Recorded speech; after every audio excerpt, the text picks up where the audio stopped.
Welcome to the Audiobook Lovin Podcast, discussing all things audiobooks with the authors that write the stories and the narrators that perform them. Brought to you by Viviana, Enchantress of Books. Hi, everyone, and welcome to Season 3, Episode 13 of the Audiobook Lovin Podcast. Today, I'm chatting with author Tana Stones. How are you doing today, Tana? I'm good. How are you? I'm doing well, thank you, and welcome to the podcast. I was so excited that you're going to be talking with me today. Thank you. I'm excited to be here. Yeah. So why don't we start by having you tell us a little bit about yourself, how long you've been writing, and how you got started? Sure. So I write sci-fi romance under the pen name Tana Stones, and I've been writing for probably, like most authors say, as long as I can remember. I started publishing actually under a different pen name in a different genre, in mystery. And I was traditionally published in 2005. For a few years, and then slowed down a little bit when I had little tiny people to take care of. And it got a little tricky juggling writing books with traditional publishing schedules and children. And then I got back into publishing my own books in 2007. And so got back into that and then started the Tana Stone pen name in 2017.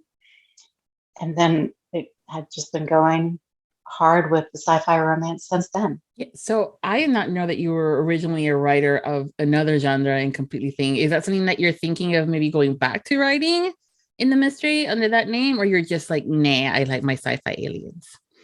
Well, I kind of toggle between. So the other pen name is still alive and I still have books that come out, although a little bit more slowly.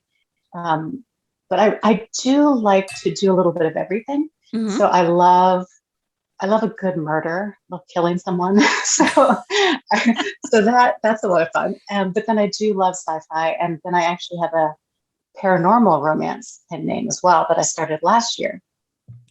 Just because I didn't have enough on the plate, just thought I'd throw another one in the mix.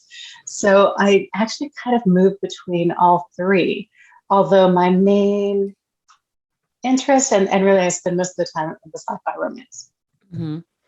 So what made you decide to have the different three names for the different genres? I know usually sometimes with pseudonym, it could be something to do with privacy and things like that, but there's other reasons that can run the gamut. What was your reasons for having three different, I mean, like you said, enough on your platter that you're like, yeah, let's just do another one. Exactly. Throw it on the mix.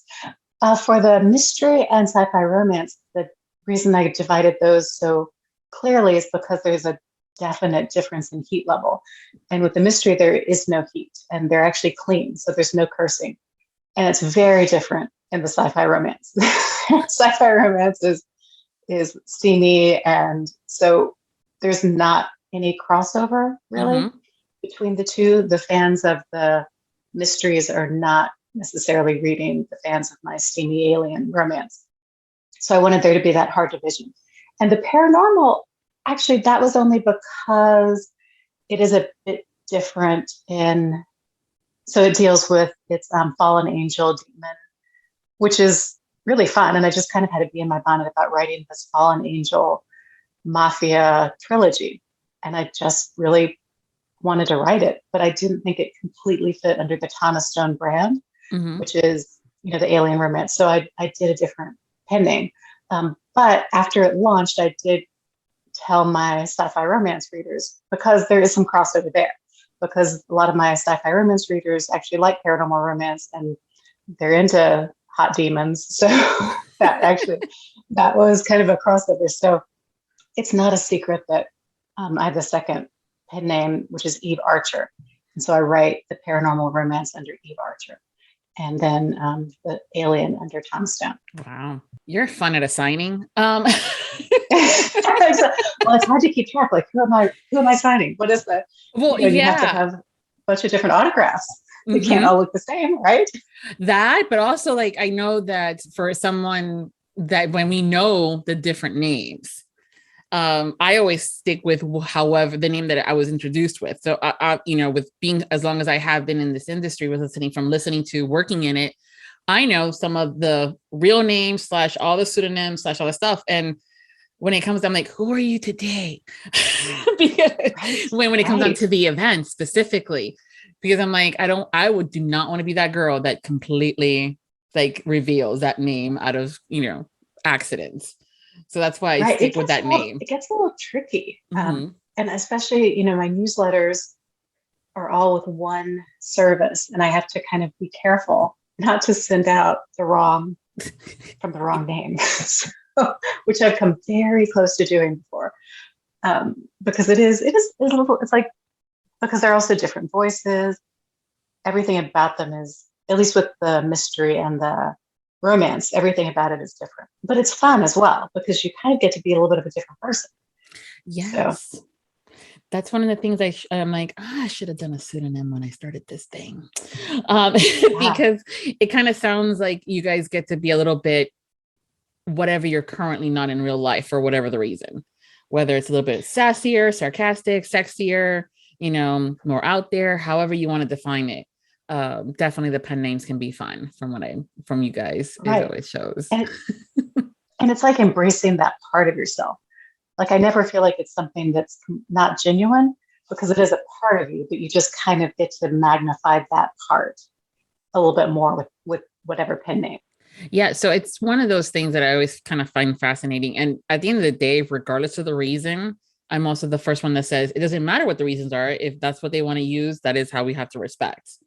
So a lot of times people get curious, like, what is it? What is it about it? It's stuff like that. Well, I mean, there's various reasons, and yours are all some of the ones that we've talked about before. But at the end of the day, it's whatever the reason. I mean, it just could be just because it's one of those mom things, because I said so. Right, exactly. Sure. That's what it is. But it's specifically when it comes down to a Tana Stone and aliens. What made you go from writing absolutely anything in any genre to specifically aliens? Well, I actually stumbled onto alien romance. I was kind of hopping around the Amazon store, and I found Ruby Dixon, who is the queen of alien romance. And I just kind of stumbled onto her. I was like, what is this? This is fascinating. It's not a genre you're going to see in Barnes and Noble. Well, now you will. But at that point, it was nothing I'd ever seen on the shelves before. And I started reading it, and I was like, this is fascinating. Because I'd always been a fan of Star Trek and Star Wars and Battlestar Galactica. And so I had that bit of a sci-fi nerd in me. And I just loved it. But it was so different than anything I'd seen published before. And I thought, like, I would have really a lot of fun writing this. Like, it would be a great escape. And I was doing the clean mysteries, where, again, I wasn't cursing. There's no sex scene. I'd never written a sex scene. And I thought, oh, this will be fun. Like, I've never done this. And I really like the challenge of doing things that I've never done before. So I just devoured as much alien romance as I could. And then I started writing my own. And really, it was more just kind of for fun. Like, I'd never thought it would necessarily take off, but I just had such a fun time with it, and getting to create the different worlds and pull all of that in was just really a different type of writing. And again, I had to learn to write a sex scene. Now, of course, I've written so many that I'm like, oh, wish I maybe didn't have to write so many sex scenes. But at the time, it was kind of just something totally different. And I think with writers, like, you want to always be doing something a little bit different or pushing yourself, which just, and growing as an artist and getting to explore different things, which I think is why I did the Demon trilogy. I'd never written a trilogy before. And I thought, oh, it'd be fun to write like a trilogy where it's a long arc for one couple. And that was like just about stretching myself, because my alien romances are within the same world the series will be, but each book is a complete romance. And so I did something a little different with the paranormal, but then I came back, and writing the complete romance within the book, I was like, oh, I'm glad to get back to this. So switching styles and types of books and writing is something I really enjoy. So under the alien side of things, you also have the Alien Warrior Academy. Then you have something different, which is the Raider Warlords of the Vander, and then Barbarians of the Sand Planets, and then Tribute Brides of Drex. I'm going to kill that pronunciation. So how do you pronounce that? The Drexian Warriors. Yes. Yeah. How did all this come about as far as the different groupings and series and stuff like that? I mean, you said that the alien ones are all in the same world, but different couples. How are the other ones that you've written? Sure. Meaning, how do all the different series connect? If they do, because I know that's always sometimes where sometimes series can be completely standalones, but there may have been, you guys are good with like Easter eggs, the authors, and as a reader and listener, sometimes we're devouring and we do not pick up on that Easter egg until you reveal it. Right. Well, the first two series I did actually were unconnected. So I did the Tribute Brides of the Drexian Warriors, and that has 10 books in it. And then I did the Same Planet Barbarians, and they actually were totally different time periods, just because I really liked the idea of something very different. The Drexians were a little bit more high-tech space station, holographic technology, very like Star Trek in that way. And then the Barbarians, it's more of a futuristic sand world with a bit of a grittier Star Wars feeling to it. If you had to kind of put it in different universes. So I really like the difference. But after that, I was like, it would be smart to connect them. So then the next series I did, which I call my Vikings in Space with Tails, is the Vandar. And they have a connection to the Sand Planet. So the bounty hunters in the Sand Planet do end up like making appearances. And so starting with, I think, maybe book 3, I start to kind of weave in that series. And then I continue so then from then on, I've always kind of woven little bits about each series into the next one. So there is a connection. And then I did a spin-off series of the Drexian, which is the first 10-book series. And that's the Inferno Force of the Drexian. So it's a kind of it's the offshoot, like tough guys with their military. And so I had that kind of breaking off. And then the series that I'm doing starting at the end of the month I'm working on now is connected to that offshoot as well. So it's a group of aliens that you meet in the Inferno Force series, and then they kind of go off for their own. So I'm trying to be better about having those connective tissues between the books, because at first I did not. And then I'd look at other authors and was like, oh, that was brilliant. look at how they just connected from one to the other like that. So I definitely have, like I think everyone going through things, learned as I've gone along how to better kind of connect things. Yeah, I think it's sometimes something that wasn't originally done. So, a lot, usually it was just a one book years ago, and then it became something like, oh, there's 3 books in the series. It's now becoming a bit more popular to have more than 8 in any given series. And that interconnectiveness is also something that's relatively new. But that's, I think, mostly because the listeners and the readers love that world and we just want more of it. And that's true. And I feel that way as a reader. When I get really enmeshed in some world, whatever genre it's in, I don't mind if it just keeps going. And so I find that like I actually will have some readers just like, we just want more of that. And so I'm actually going to go back to my Vandar series, which was 6, and add on to that, just because I, in the middle of the night, kind of got this idea for a 7th book and what would happen. And I thought, oh, I'm not done with them. Apparently I'm not done with them.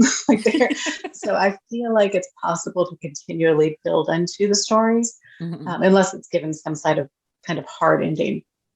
But there are always more kind of facets and more characters and more side characters that can have their own stories within the world. And I do have this, it's maybe a good habit, maybe a bad habit. So, at the end of the books, the epilogues are always a teaser for the next book. And even when I intend to end a series, I have a hard time not teasing the next book because my mind just automatically goes to, oh, well, what's next? And then I go, oh, well, now I have to write it. Okay.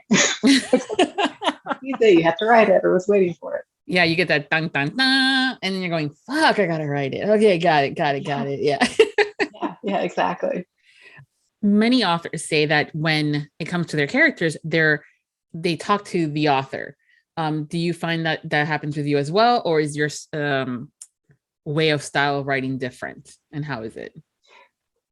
Definitely. So once I kind of figure out the characters, and that's part of my process where I usually sit down and do kind of in-depth character development. So I think about who they are, where they came from, the whole thing, and I go into what their wound is, where they're coming from, and their background, and kind of do the whole thing. Once I get that developed and get a really good sense of them, then they kind of start talking to me. And as I go in the series, usually, so sometimes the first book, I'm really still getting to know the world and developing and building it. And by the second or third book, then it's really crystallized and they're just very, very chatty. And then things happen that I really didn't plan. And characters come up and all of a sudden they're going to get their own book. And I really didn't plan. I didn't know that. It's new to me. So there really is a sense of like these characters just kind of start, I don't want to say doing things on their own because I know it's my subconscious or my psyche doing it, but they definitely propel things forward in a way that you don't always expect. Mm-hmm. Do they tend to fight, especially when you have multiple series? Do the characters from the different series say, hello, it's my turn? When right. I definitely get a sense like I can only write always write a couple of books in the series, and then I'll kind of go to another series. So I will kind of shift between things, because if I leave something alone for too long, it kind of starts nagging. Like, don't forget about us. We're back here. So. Don't make me come down there. Exactly. You had mentioned liking Star Wars and Star Trek, which are usually two separate camps of fandom. Do you feel like your books are inspired by one specific more than the other, or is it just depends on, what it is about? Right. I mean, definitely, like I feel like depending on the series, sometimes I'm in the mood to write something that's a bit grittier, and because I always think of Star Wars as it's got that kind of grittiness to it, the colonies, the outposts, it deals with some different issues. And whereas you've got Star Trek, which is this kind of almost, it's this futuristic world where there's no longer any inequality and we don't really use money, and which is great, but they're very different views, I think. And one obviously is like long, long ago, and one is in the future. So I kind of do a little bit of both. The first series I did, the direct scenes, was definitely more of the futuristic, like more idealistic. But I did want to do a little bit of the barbarian alien, where they're not as developed and they don't have this crazy technology. And so, and have that be a first contact situation, interacting with humans, like that interaction is interesting. And it's different than the high tech aliens who are actually the more sophisticated ones than the humans. Mm-hmm. Yeah. So when it comes down to those two fandoms, as far as Star Wars and Star Trek, in the Star Trek, do you fall more along the lines of the original 1970s Star Trek, or you have a little bit of everyone, of all the different, which one's your favorite? I'm definitely a next generation person. I think I'm a Gen Xer. And so just the Patrick Stewart, so I'm a big fan of that. So yeah, I mean, the original series, I've watched some of it, but not all of it. And I didn't really watch it, obviously, when it was coming out originally. But yeah, Next Generation, I did really watch. I think I've watched every episode of Next Generation. And then I watched some of the Voyager and a little Space Nine, but not all of them really pulled me in like Next Generation. Yeah, that Next Generation definitely has a solid fandom, where everybody then starts almost, I don't want to say the word dwindling, more so they maybe start more getting into specific more silos a little bit, but it starts off with that big one with the Next Generation one. Exactly. And I do like Star Trek Discovery, which is the newer one, and Picard, just because Patrick Stewart.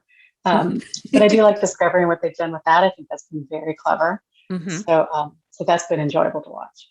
Nice, good. I have not gotten into that one yet. I have to. Yeah. Because again, I'm also a Next Generation girl, and I loved Voyager when it first came out. But then after that, Deep Space Nine, I think it's back then again, TV we would have to wait an entire week to get to the next episode. We didn't get a chance to binge. It was a commitment. It was really a commitment. Yes. And you ended up learning what days and not what times and stuff like that. And then when you can rewatch it now, you're like, was it on Hulu or was it on Netflix? No, it was on Amazon Prime. Damn it. My kids don't understand the concept of being at a specific time and place to watch a show. And if you missed it, you missed it. They're that whole, they don't understand it at all. They think it's cute that I say these things, but there's no concept of that type of, no, we had to be there on Thursdays, and you had to run to the bathroom really quick, and you had to run back, and there wasn't pausing. There wasn't. No, you just had the commercial time, and you had to that's when you had to go do things, whether it was, like you said, bathroom run or snack run. It was that Exactly. just during that. Exactly. Now it's like you can just pause it, binge watch it over a weekend. You're like, you will never know. Exactly. You'll never know our suffering. Yeah. But we're also the ones that will complain when we're watching something that's streamable and we have to wait until the next week to get the episode. So, I mean, true. Well, now that we've gotten spoiled, yeah, there's no going back. I was like, what do you mean I have to wait until the next discovery, which is next weekend? Come on. It's only 7 episodes. Well, my thing now is every show is like 8 episodes. I know. So I go from these like shows to shows where I'm like, 8 episodes and now I have a year until I get another 8. Are you kidding me? Like the days of the 22 episodes for a season, I feel like they're just gone. Yeah, I had that conversation with some of the younger folks, where they would not get that a season for us was almost a full year of episodes. And then they would only stop for the summer, which, that's when the reruns would happen. And you will get the episodes Monday through Friday and things like that. But then again, during the summers, you were also at the beach or at the pool and doing community service or whatever, which is why they also had that break. And now they started with like the mid-season break and then the holiday break. And I'm going, dude, I'm only getting 8 episodes. What the fuck? I know. I know exactly. It's crazy. I watched the show Reacher. Have you seen that? Yes, Preacher. Yes, I saw that. That was good. Yes. And he was a big hit with so I have a pretty active Tana readers group on Facebook.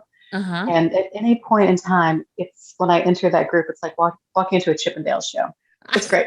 It is. I call them, it's my tributes. And my tributes, it is just wild and crazy and everyone has a great time. And we post lots of pictures of Jason Momoa and all of our favorite guys. And most of the times they aren't wearing much. But the actor who played Reacher was quite the favorite in my group for the first couple of weeks. Everyone was watching that show. Yeah, no, that was a really good show for those that are not have no idea what we're talking about. It's an Amazon Prime. He's a war hero, and then some stuff happens in a small town, and it's family situations and all this other fun stuff. I'm not going to include spoilers, but there is a lot of action. The acting is really good in the storyline. It's also based on a book, which I think a lot of things nowadays are starting to be based off on books. Exactly, and they cast it really well. They did. Based on a series of books by Lee Child, mystery writer, and he's kind of they did a great casting for this series. He originally was played by Tom Cruise, who, for all his talents, was not actually what the Reacher character is described to be. So people were kind of like, "What are we talking? Why Reacher's like this huge, big, and impressive guy, and really kind of very just few words and a lot of action."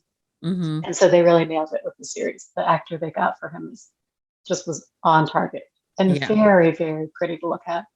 Yes. I mean, I think it became a meme. I'm watching it for the plot. Yeah, exactly. Well, I actually, my husband and I watched it together and he loved it, but I was like, I'm impressed that they can get his shirt off in every episode. This is, because the second season of Witcher, he kept his clothes on the entire time. And I was like, what are they doing? Where's the bathtub scene with Henry Cavill? Right? What's going on? Why is clothes still on? Whereas with Reacher, I was like, well done. Every episode, it's like whipping a shirt off. Well, now I'm wondering if they're using that as a way to catch the female audience, and then come season 2, like they did with Witcher, they're like, no, now you're getting more story and plot, okay? Yeah, and that may be it. They've already drawn us in with the whole bathtub scene, and now we're there, and we still watch it, but still, I feel like season 3, if they could just throw us a little bathtub scene bone, that would be great. Yeah, well, putting it out there into the world, exactly, into the universe, sending it out. Or now watch, we'll get a Reacher season 2 with a bathtub. I mean, maybe the signals got mixed, but we got the shower scene, so the bathtub would be the next step. Yes, that would be But speaking of good-looking individuals, your book covers are definitely something that stand out. Not only for the because that's the thing too, because of my background in marketing and branding, I'm always like, oh yeah, hot guy is my first obvious, because hello girl, here I'm a woman. I'm not blind. I mean, I wear glasses, but I'm not blind. Uh, but you also have a really nice marketing branding thing going on with each of the series. Was that completely mapped out for you that you did that? Are you working with the graphic designers, or are you making the covers? Tell us more about the goodies. Oh yes, I do not make the covers. No, that's not my talent at all. I work with a graphic designer, and she has been great from the beginning. She kind of nailed how, what I think the important thing is, like how my name looks, and kind of there's always a bit of a glowy, sparkly look to it. The colors she uses, and then each series has a bit of its own personality. So each one looks a little bit different, but you still should be able to kind of look at it and go, aside from the fact that my name's on the cover, like the name is the same and it's in the same place every time. And you should be able to look at it and kind of go, it's a Tana Stone cover. Yep. Because of the way she does it. And so I think she does that really well. And we've definitely worked together in when I kind of describe, like, okay, here are the new people, here's the mood, and she's really, we go back and forth maybe a few times, but she's really been great about nailing it as to what I'm trying to kind of convey. Yeah, I mean, definitely when I see it, I'm going, that's a Tana cover. Right. And that's what I want. Like, I want them to each have their own feel. So you kind of can tell the series apart. And definitely the Same Planet Barbarians had that gold, and that's a really specific color scheme. And then the direct scene covers have the purples and blues, and then I have the kind of the turquoise with the Vanguard. So each has its own color palette, but then they all kind of can be they all have cohesive elements. And sometimes those aren't necessarily noticeable because it's just something that each one will have, but it's one of those subliminal things, hopefully, that it puts it into your head. Oh, it's a Tana Stone cover, whether or not you know exactly why. Well, like the Raider series, it's for me, it's like, oh, I wonder what armor she's going to add to this one.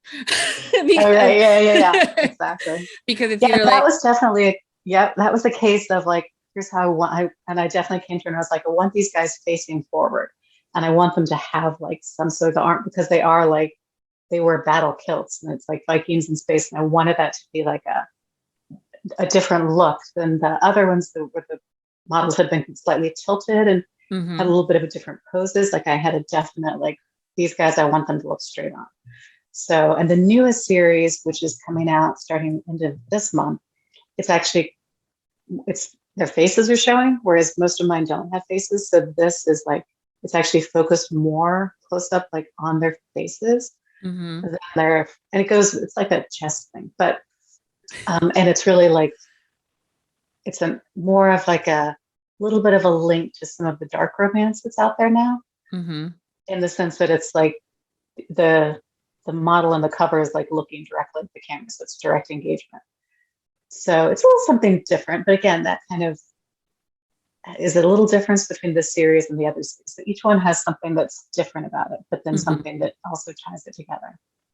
Yeah. And again, it goes back to that whole side of branding and how you are going to stand out in the crowd of hundreds of thousands of other book covers that are out there when people are going and scrolling through thumbnail size versions of images, because we get the full size image size, we get the full bleed, the whole larger than life sizing as far as, the covers and the backgrounds and the guys and what we're adding to it. But then when we go look at it and we're to what to buy, we're looking at thumbnail size. So things like the colors and maybe there's different positions of the guys totally help in trying to figure out, is this a Tana Stone or is this like a Donna Grant one or this and that and all this other fun stuff.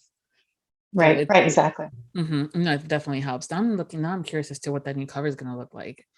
Because I'm looking, well, because it seems like at least in the audiobook covers that I'm looking at right now as an example, and that's because also too, I know that the shape is different. Usually for the ebooks and the paperback, they're rectangular, and for the audiobooks, they're square. And it's something too that I'm like, this is kind of interesting.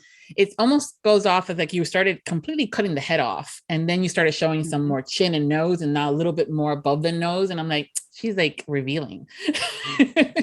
Yeah. And the new one is full face because also the new aliens have horns. So I wanted the horns that curl around their ears to show. Nice. So, and their eyes are like super, super, super like piercing blue. So So yeah, and she did a great job with that. Yeah. So when is that cover going to be revealed? Can you share the date at least? Well, the cover is out, so it's actually up for bid on Okay. Amazon. So it's called Submit.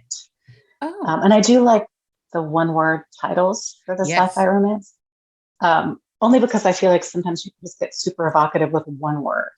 And then it's very bold. Like it's very easy to read. Like there's no confusing and squinting and being like, what are those words? It's very much like one word. There it is. Yes. Which again ties in with all the branding. Mm-hmm.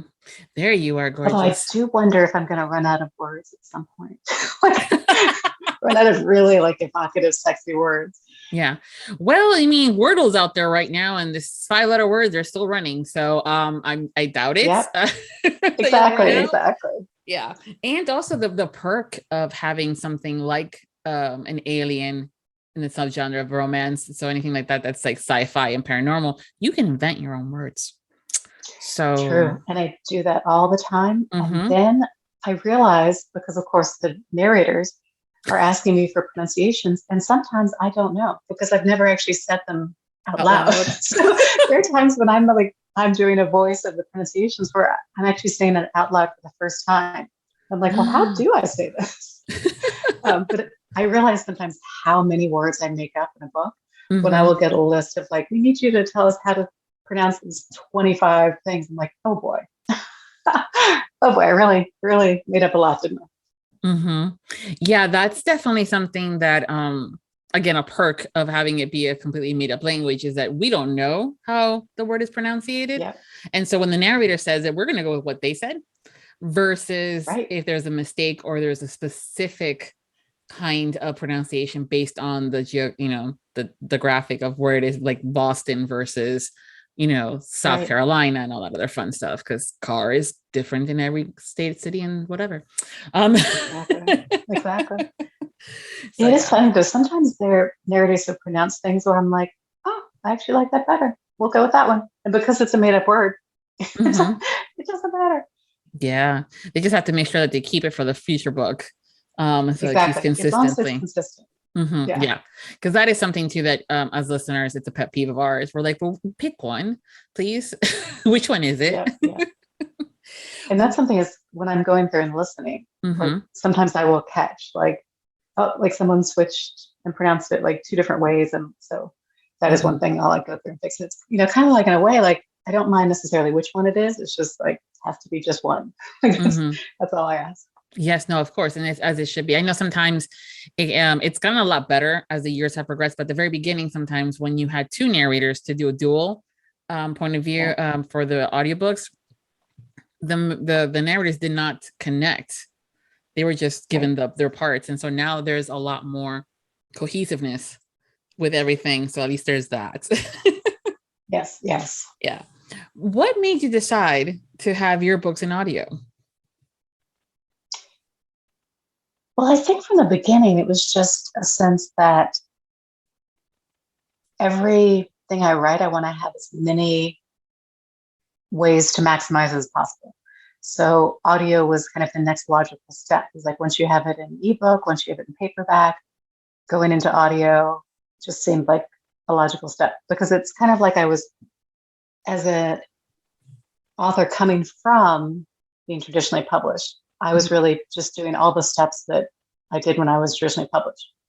So I kind of run my business just like I would if I was running a publishing company. So I'm looking at all the different avenues and kind of doing them one by one. So the natural process for me is once I have the book done, is it then goes into audio. And I'm now at the point where it's catching up so much that I'm kind of having to tell the narrators like, well, I have to get it edited first. Like I can't actually, I need to kind of make sure it's perfect before, because they're ready to roll with it like pretty much as soon as I write it. So I kind of have to make sure I get all my tweaks in. And same thing with my translations.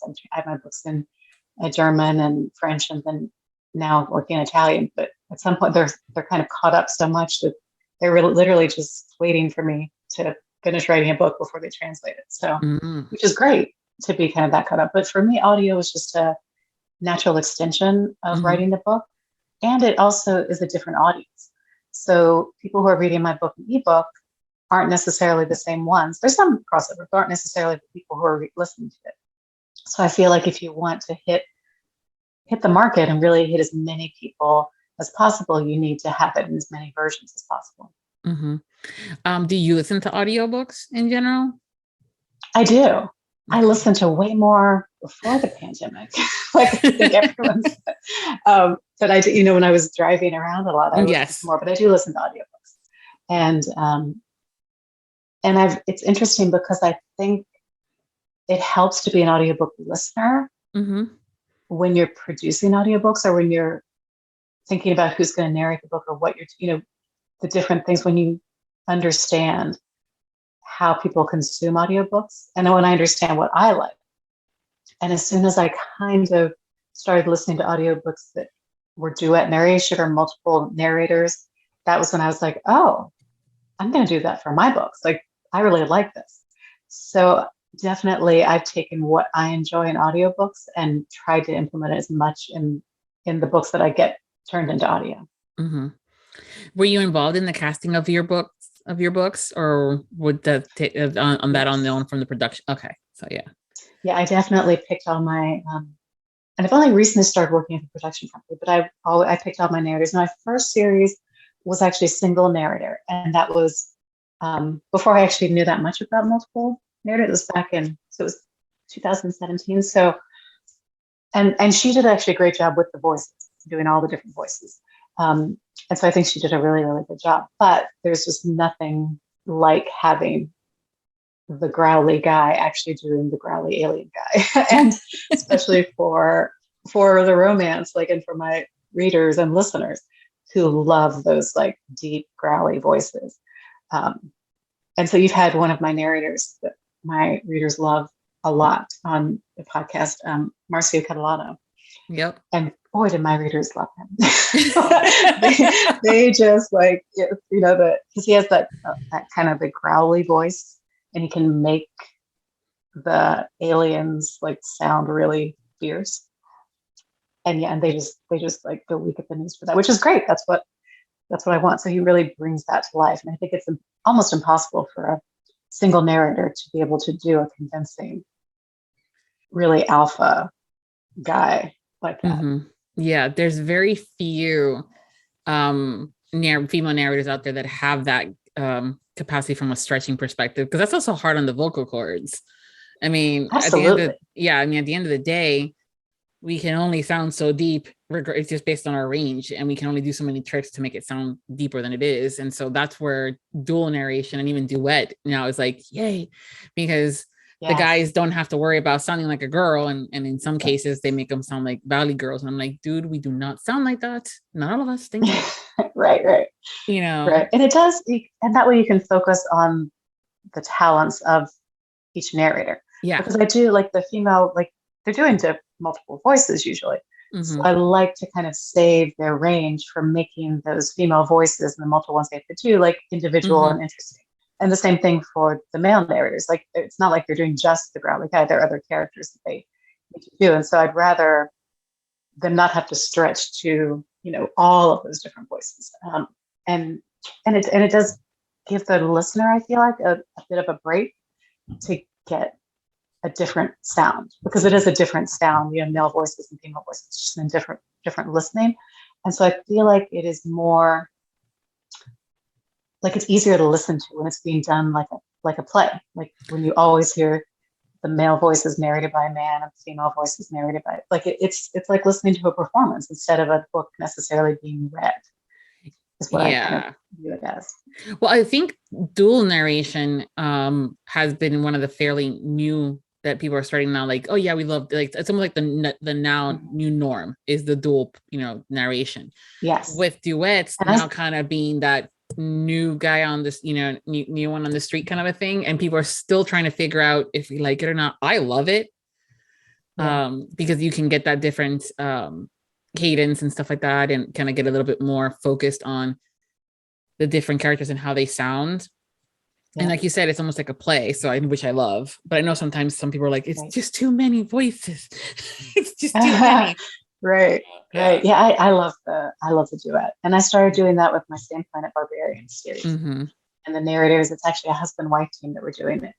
And it was just, I was like, oh, I love this, and I forget how I feel. Like I find people sometimes by listening to other audiobooks, and especially in my genre, and I go and I listen and I go, oh, this is what I like. And so then I kind of start to track down the narrators or, pester them or find someone who knows them or do that kind of thing. Just because I'm like, yes, now I need them. I must have the stories. Yes. So who did you have a wish list of narrators that you want to work with for upcoming titles? Well, I do have, and it's very interesting because I definitely go back to kind of like Marcio is like a fan favorite. So he's going to be narrating my new series, which is coming out at the end of the month. Because the readers just really thought like they just love him. So, and it also fits, and I do think it fits his voice very well. Like the super growly, dominant alien thing. It fits really well. I am working for my paranormal with Jason Clark, and he was one that I had on a wish list for a while. And so he is narrating the trilogy of my Dark Fallen Angels. And I thought when I heard his voice, it's like, oh, yes, I need him. But then it took a while. Like I had to find like an author friend who'd worked with him and kind of connected directly through that. And he's, and of course, in a way, all these narrators become kind of celebrities because they're so well known and they're so in demand. But of course, they're just lovely people as well, and normal people. But sometimes it's so exciting. I'm like, oh my gosh! And then I realized that in the greater world, that doesn't listen to audiobooks. When I say some of these names, people are like, I don't know who like, they're very big. Trust me, they're very big. This is a coup. You don't know it now, but I'm very excited. So. Yeah. What about the ladies?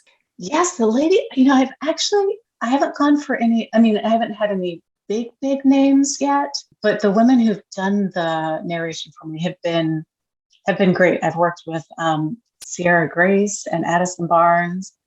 And then Aubrey Vincent is doing my latest ones.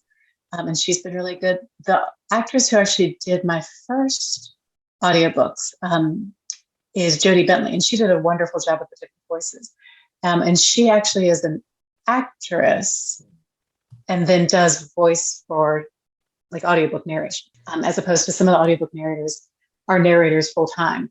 And she actually is an actress in Hollywood full time and does like narration as an additional thing. And so it was interesting to see how she came at things differently than people who do full narration for audiobooks as their full time. So it is interesting to see different perspectives and how people approach things. Yeah, it's always fascinating to me what the narrator's process is, especially also when you start learning more about them.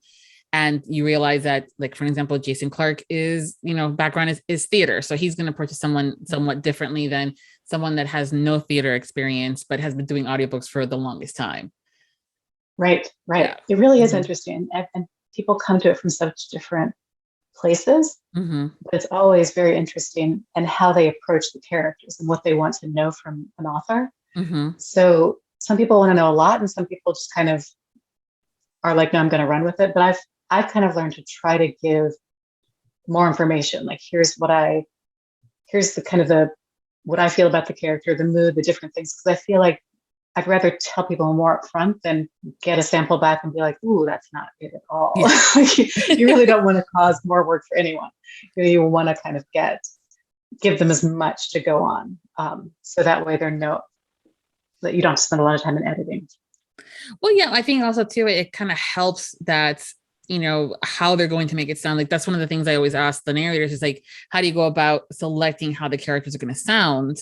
And it also helps when the author then tells them, okay, well, this character, when they get nervous, they talk really fast. Yeah. And things like that, exactly. Or that they have a lisp or that they have an accent and stuff like that. Obviously, it helps when the narrator does the research themselves too a little bit. Otherwise, it's like a running joke at this point. We're like, so page 700. Oh, they're Russian. Fuck. Right. Exactly. Yeah, you don't want that. And actually, for the barbarians, so the premise is it's a all-female bounty hunter crew that crashes on this planet, and there's 6 of them. And there are 2 that are aliens. And then each character, like the pilot is very chattery, very like a fast talker. And then one of them is kind of a little bit like sexy, always kind of like looking for the next guy. And then I have the two aliens. One's very like aggressive and tough, and then the other one is the shapeshifter. And so for the shapeshifter, I was like, I want her to have a distinct voice, but I'm not really sure. And so the narrator came back with this lovely, almost Eastern European sexy lilt. But I was like, ooh, now that is great. Like, because it really did differentiate her from the other female characters. And because she's a different species. Yeah. So that was really fun. It was fun seeing her interpretation of it. So I really enjoyed that. Yeah, those are always fun too. When you're like, how did you? And they're like, no, this is kind of how I was feeling. I'm like, okay. Usually my kids, Right. like, oh, I'm going to use a black pen or the blue pen.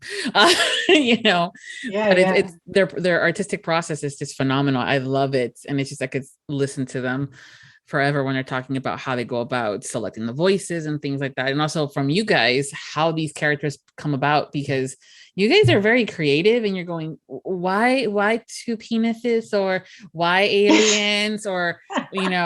Well, the alien peen is very, very hot topic. Like that's part of the thing. It's like you get to make it however you want. So I've spent way too much time thinking of various ways and enhancements and like, what would be ideal? Like if I could improve, what would be, which is most people don't get to do that in their jobs. So I consider myself lucky. Yes. Well, but each one is different. Each species like has some different parts, or they have tails, or they like my new guys have tails and horns, and they have mating fever. They've got it all going on. Yeah. Well, I think that's one of the fun things when it comes down to when people say, oh, like, why do you like listening to paranormal? It's so not real. And I'm like, I like the differences, and I like the idea of that someone's being creative, and there's other different aspects and other reasons behind it. But I think it's fun that you guys get to have at it, almost like a buffet. Like, okay, they're gonna have horns and they're gonna have a tail, and you get one and you get one, almost like an Oprah moment there. Right. And it's escapism, and I think sometimes we could all use escape. And I think during the pandemic, people wanted to be anywhere but this planet and this time. And so taking them to the future, or people reading historicals and like I think there's a lot of power in being able to just escape the world so completely that you really get a bit of a break. Someone was asking me like, oh, would you put the pandemic into a book, or would you? And I was like, oh, no. Like, I lived through it. It was enough. Like, I don't want to like then write it again. Yeah. Like it was enough. Yeah. Yeah. I mean, I can imagine, especially when it comes down to aliens and futuristic stuff, it's when they're going through like a history database. And that's those moments where you can have a little bit of fun of saying, yeah, I mean, stupid, this species, all they had to do was to stay inside for 3 weeks, and then now they're gone, on to the next, where are we landing? Right. Well, it's interesting with sci-fi. It's like if you're doing futuristic, you have to kind of think, okay, where is Earth? Where do I think Earth is in 400 years? What's happened? Like, how do I, because realistically you go, I mean, are we on the planet? Are we off? Have we escaped? Have we destroyed it? You never know. So we get to kind of try to predict the future in a way. Yeah. Yeah. Always fun. I think it's allows you guys to get very creative, and us as on the other end of reading and listening to it, we get to just escape and pretend. And that's always fun. Yeah, absolutely. Yeah. And speaking of, fun things, when you're not working, what do you do for fun? Ooh, for fun. Well, I do like to travel. And so that was a big bummer during the pandemic. Yeah. Because could not go anywhere. And I love to travel for writers' conferences too. So I was actually at a writers' conference in London when the pandemic kind of broke out. So I was there, I think March 12th. I was coming back 2020 and got stuck in Toronto, and finally made it back. But when I came back, I was literally the only car in the parking lot of the airport. Oh, wow. So I went to my car, which is unusual. Like normally it's packed. I was nothing left. So I do enjoy traveling, and finally we actually just made a trip. A writer friend of mine got married in Hawaii, so we just actually went to her wedding over the holidays. And that was amazing. So and anything on the water, really, I love.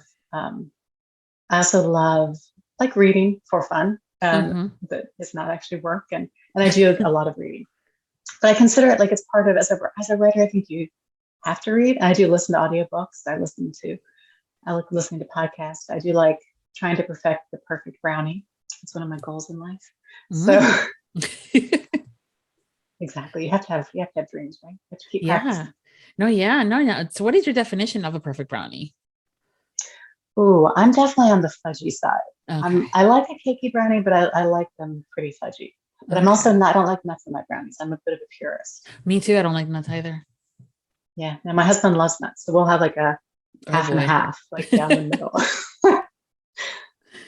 Yeah, those nuts are a tricky thing. If you overcook it, they become bitter and affects the taste of the brownie itself. So it's like, it's okay. I'd rather just have the chocolate and like you said, the fudginess. Yeah. So you have to keep us posted. A little bit of sea salt sprinkled on top. Oh, brings out the chocolate really well. Yeah. Nice. Yeah. You have to, when you find that, when it's like, ooh, like you're saying, since you're looking for that perfection stuff, you have to share your recipe with us. So we can all go, we want to make a tea stone, a Tana stone brownie. And they're like, what the hell is that? I'm like, it's perfection. Exactly. And there is something different about a from scratch brownie. And now box brownies can be great, but like when you do it melting with chocolate and the butter, do all that from scratch, like it does taste different. Yeah. I mean, I love semi-homemade stuff, especially when everybody's so busy trying to do things. And if it's there to help, great. And one less thing to get to worry about. But there is a difference when you do something from scratch, especially when it comes down to those ingredients. It's almost like kind of like writing a book. You get to add a little bit of this, a little bit of that, add some more of the spice. In your case. Exactly. Yeah. And then spices, spicy books. The one thing I always say is like, I can probably never meet my narrators now, because I always feel like, oh my gosh, I'm making them read all this stuff. like it's just like sometimes you go, oh, good Lord, did I write that? Yes, I did. Yes. And so I was like, yep, can't ever meet these people. I'm sure they're lovely and delightful, but nope. It's ruined. Can never meet them. Yeah. Now, well, here's a question. When it comes down to those spicy scenes and you're writing it and you're in a POV, are you thinking about who as a narrator is going to say it, if it's coming from the male narrator or the female narrator? I usually don't try to think about that too much. Okay. Although I do think about the narrators more now when I write than I used to. So I do think about the audio version, how it will be as an audiobook as I write more than I used to. I used to never kind of really think, and now I definitely do. And I think about it as being read in multiple parts. So I definitely view that. And it's more with the steamy scenes. Usually it's in one point of view and then another. So I usually split it up so I get both. Okay. So so no one escapes. No narrator gets out alive. Yeah. Well, I think nowadays when I listened, go ahead. No, I was going to say that nowadays it seems that sometimes because the majority of the biggest outside of the audience, like a slice of pie, are the cis females that are listening to the audiobooks. So we're going to be more into listening it from a guy's point of view versus the girl's point of view, because we like to insert ourselves as a female heroine in the book.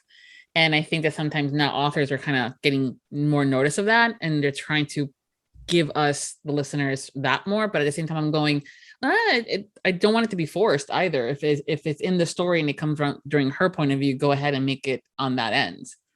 Right. Right. Definitely. So I'm glad that you give both equal opportunities, and now you cannot meet both your narrators. Exactly. Nope. They're all off limits at this point. Oh, well, they're starting to attend more conferences nowadays too. So once people get back to the full swing of things of going and attending these, conventions and signings, you may just have to bump into them. So I know. Well, I'm sure they're used to it. They always, and so especially most of my narrators read other steamy books. So it's not like mine is the only one. So, and again, they're professionals. So they're not reading this and like getting embarrassed. Although I can tell you the first time I had to edit or listen to one of my books being narrated, I just like blushed like a schoolgirl. I was like, hearing someone else read my dirty words out loud, I was like, oh my gosh. It was pretty funny. Yeah. No, that is true. I mean, they are professional, and I think sometimes they don't even bat an eye at it anymore in some cases. No, I'm sure not. I'm sure. Yeah. But then again, you being an alien, the genre being an aliens, where things get more creative on certain things. They're like, they have a what, where? Okay. Right. Let's go with that. Yeah. Right. I mean, even your own tagline says it, the alien abduction has never been so hot. Right. Yeah. You have to really, and I think now the narrators, they know what they're getting into. Yeah. So yeah, especially the ones that have done multiple books with me. They know the drill. Yeah, they do. They're like, okay, we're going to have this, and that. Got it. That's always a good thing. Exactly. But then again, also surprising them. I know some of you guys like to do that as well. So I'm not going to take that off the possibilities. Exactly. Yeah. What is your favorite word? Oh, my favorite word. I mean, one that I like horribly overuse and have to edit out of my manuscript because I've used it 400 times, or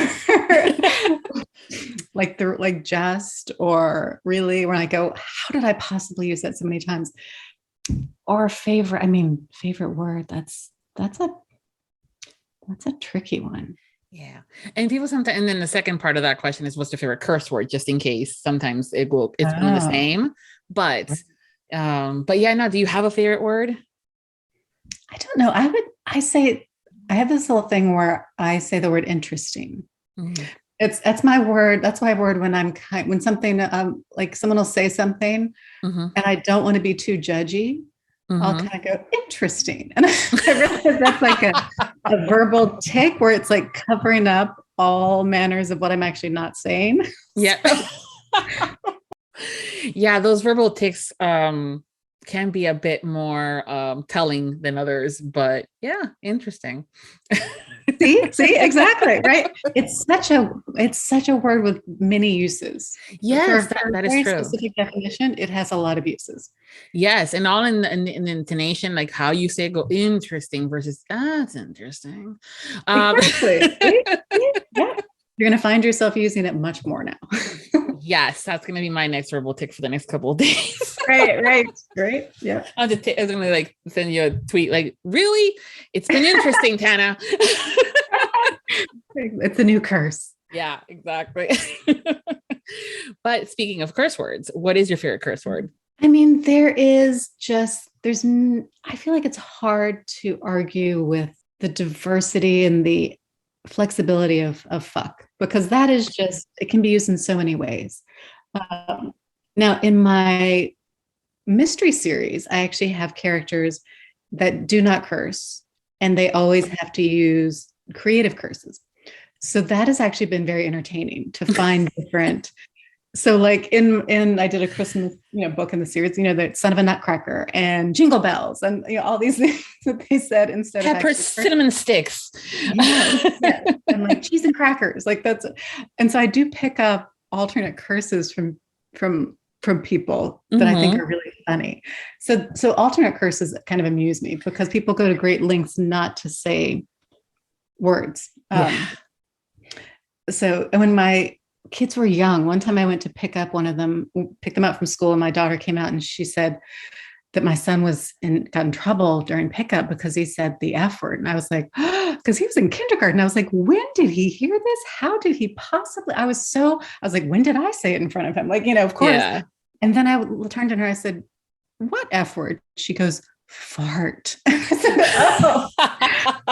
Oh, okay. All right. Because for her, that was like a really dirty word to say at school. Whereas here I was thinking, how is my like kindergartner dropping the F-bomb? It's all in the matter of perspective. Yeah. I mean, I know nowadays, especially with schools and stuff like that, where the word like fudge could have been like, ma'am, we know what he was using it in lieu of. Right. But yeah, fart, that's tame. I know, isn't that hilarious? That's hilarious. Yeah, and now it's like fuck this, fuck that, fuck everything. Right. Fuck me, fuck, right. fuck. Fuck. Yeah. It is a very diversifying word. You can be used as a noun, pronoun, adjective. It's a good one. Right. It is a very good one. Yeah. one thing I like to do with my guests, and it's a way to kind of get to know you guys better, is to play a game called Two Truths and a Lie. Okay. Where you tell us 3 things about you, and we have to figure out which one's a lie. And I do say we because I really do hope my listeners are listening and playing along, because otherwise it's just me. Right. Which I'm okay with, but at the same time, it's more fun to have multiples, as I'm sure we all know in romance that's true. What are your 2 truths and a lie that we need to figure out which one's which? So first one is I grew up on an alpaca farm in North Carolina. Second one, I was a wedding planner for 20 years. Third one is I was once accused of being a spy by a foreign government. Oh my God. Wow. From alpacas to spies. It's a wide range. Yeah, I mean, like either one, creativity points right there, and and endless possibilities. Right. Yeah. I mean, again, we said growing up in an alpaca farm, you were a wedding planner in a past life before becoming an author, and you were accused of being a spy. Wow. Okay. See, I would think that would be the lie, the last one, but then again, growing up in an alpaca farm is a lie. Is that your final answer? Yes, that's my final answer. That is correct. The alpaca farm is the lie. Ooh. Yeah, well done. Thank you. Now, I have visited an alpaca farm in North Carolina. I do live in North Carolina, and we have visited an alpaca farm here, which is why I was like, oh, wouldn't this be a great place to live with alpacas? Yeah, sometimes it's those little details that's like, okay, yeah, I know, like I knew that you had lived in North Carolina, but I'm going, the fact that it's an alpaca farm, I mean, it could have been a farm to begin with. Right. It's those are the things. But then you go from wedding planner to spy. This you're going to have to share if you can. Then again, you never know. How the whole thing of being accused of being a spy comes. I mean, I know you guys, the search history is very creative on your end, but how did this come about, please?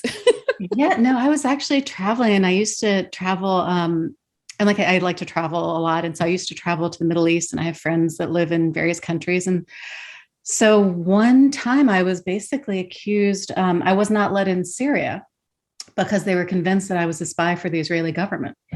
And they had my passport as evidence and trips I had made. And they would not let me in. And even the consulate, we went, and I tried to appeal, and that, no, I was banned and turned away from the border, trying to cross and trying to just drive through Syria. This was way before the Syrian war. So they officially accused me of being a spy for the Israeli government, which I was like, I'm literally just trying to drive. I was like, all right, fine, I'll fly over you. And I'd been to Syria before, so it wasn't like it was. So that is my badge of honor, that the Syrians were convinced that I was a spy, which I was kind of like, oh, do I look like a spy? That's so cool. Like, I love that. Aside from it being highly inconvenient and during a trip, it was actually kind of like, I like the fact that you think I could do that. Yeah. And I'm sure you can also use that as a good thing now as a parent too. Do you not know who I am? Exactly. Yeah. Oh my goodness. That is definitely a fun story. Thank you for sharing that. Yeah. Before we go, can you tell us what you're currently working on and what's coming up next for you, if you can share? Sure. The next release that comes out is a new series, and the book 1 is called Submit, and that comes out March 31st. And it is about a race of alien warriors called the Teori, who are crossing the galaxy and get sucked into a wormhole.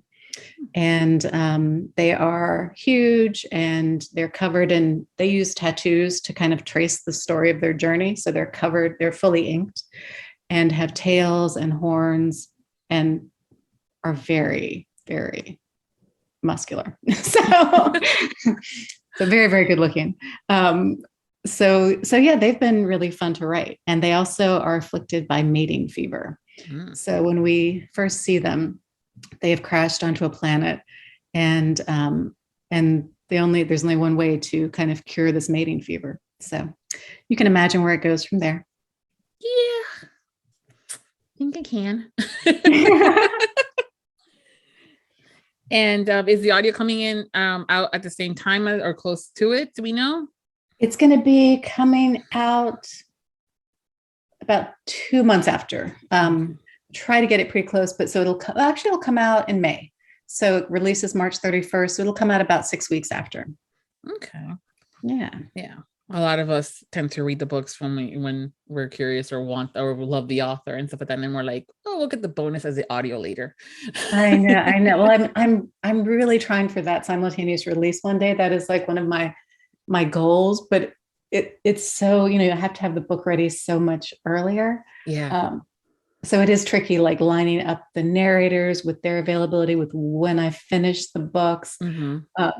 So I'll probably on my series I'm doing right now with the Inferno Force, that's being released. And so those are coming closer to maybe within 3 weeks will be the audio, kind of as I get along with that series. Mm-hmm. So I'm getting there. Ultimate goal one day, simultaneously.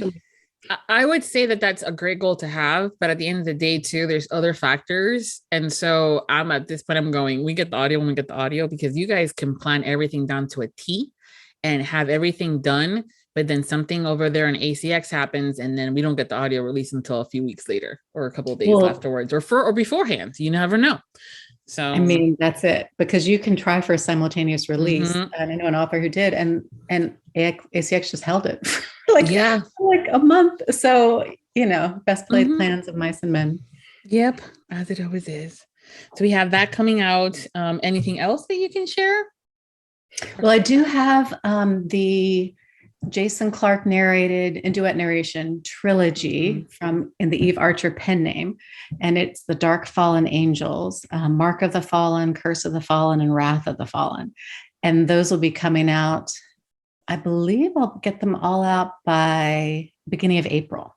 Okay. And they will release together. So it's a trilogy with a little bit of a cliffhanger. So they will release simultaneously as audio. That is fine. I don't mind cliffhangers when I can get easy access to the next book.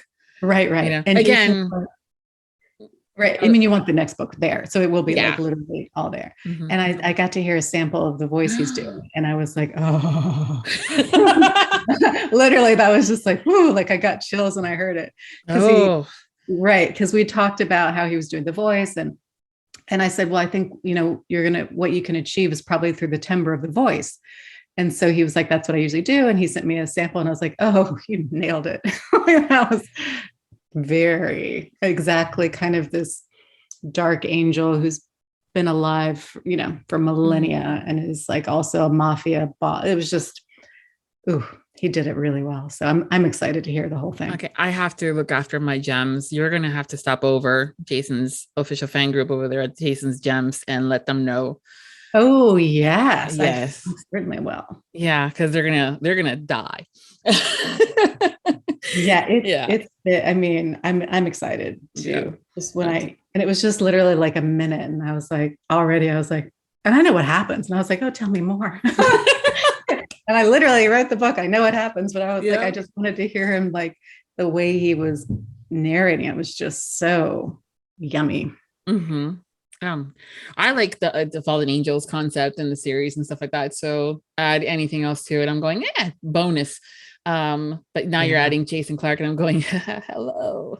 I know. And so it's interesting with that series writing it, like the spinoff is the Prince of Demons, who's like a secondary character in the books. And all of a sudden I was like, and he's the next book. So and so he's a real bad boy. So that will come out next year or later in the year. But it is, and it's great. And already in my mind is like, who do I want to narrate him? Because he's like super dangerous and growly. So, ooh, girl, let's get together off this. I know. I'm going to be asking you for names. Yes, I got some ideas. Perfect. Along with their contact info, so I'm your girl. Yes. Oh, this is always so much fun. Thank you so much for taking the time to hang out with me today and chat. It's been a pleasure. Oh, it's been so much fun.